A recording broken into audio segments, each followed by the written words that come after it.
News 24 తెలుగుకి స్వాగతం. వార్తలోని ముఖ్యాంశాలు చూద్దాం.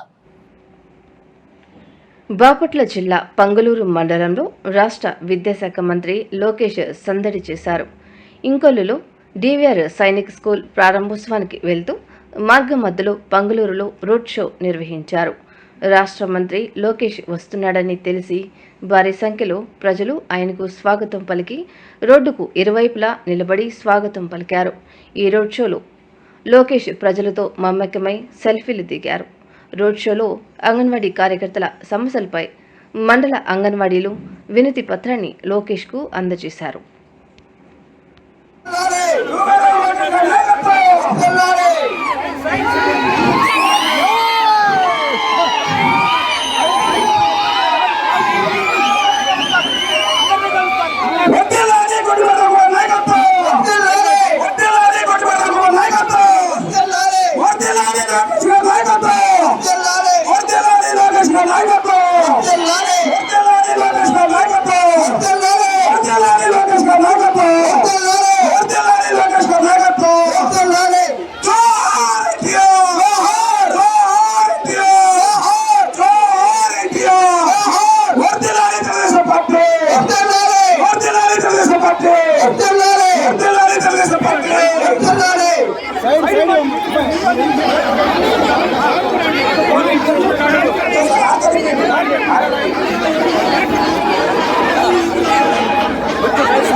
సైడ్కి